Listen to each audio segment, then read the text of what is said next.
Hi, staying on the theme of lamps from Des, light bulb fun. Here we have a tungsram.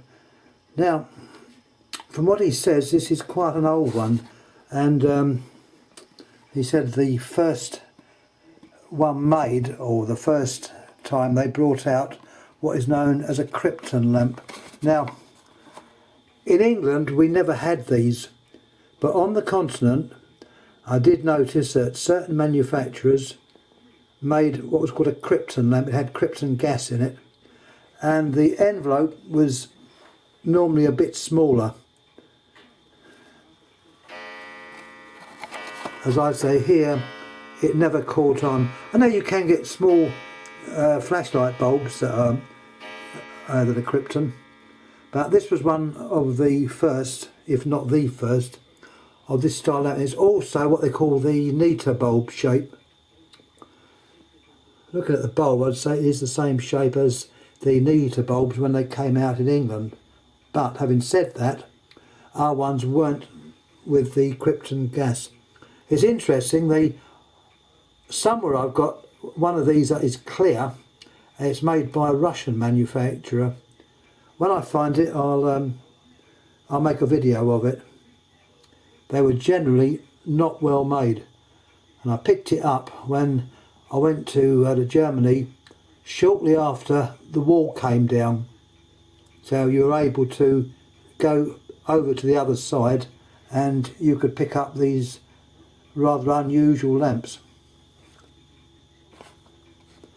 As you know, Tungsram is now owned by GE, and at one time they were linked in with Siemens Brothers of England, where they manufactured radio valves or tubes.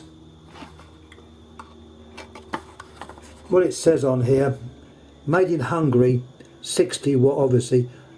It's IMAT, which is the same as underneath. It's frost, or a dipoli for the French. And I also noticed before I screw it in that it's 130 volts. And as I said before, some of the countries in Europe were 130, 120 up to, well, a few years ago now, but I remember them long after we went to a standard 240 volts. Parts of Belgium were only 110 or 120.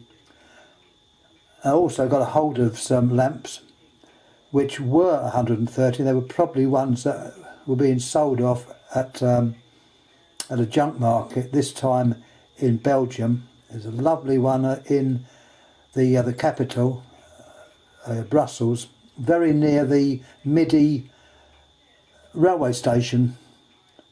It's in a large square, and it's quite a good one. I've spent a bit of time there rummaging through boxes. How unusual. Anyhow, let's put it in. Well, we'll have a look at it first. Let's have a little look. Oh, there is yeah.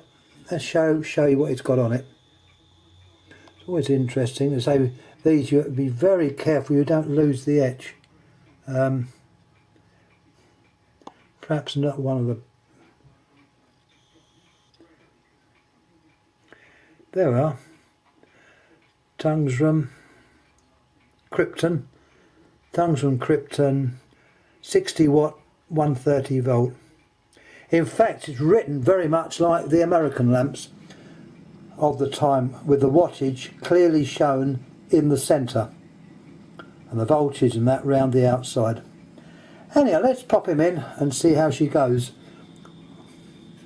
We'll bring the thingy down to 0. I'm going to screw it in and blow the bulb.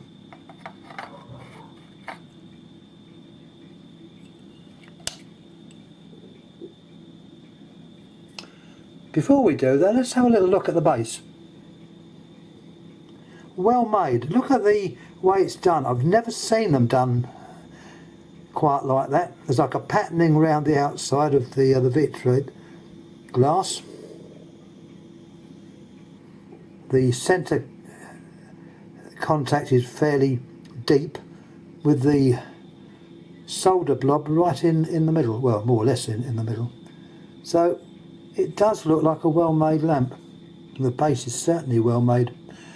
Anyway, let's go back to what I was going to do. We'll give it a little go. I think the other thing about these being in krypton, excuse me, they were probably more efficient. But having said that, that is just a thought. Let's wind her up. There we are, you can see the start of the filament glowing. That's at 25 volts, 50 volts, 100 volts. I'm not going to go above that. I could go a bit more, but I'm not going to. That's it on more or less full power, but not quite. I don't want to blow it. So there's the krypton bulb by Tungsram. And yeah, it's quite interesting. Once again, please comment, subscribe, pass comments, and I thank you again. Thank you.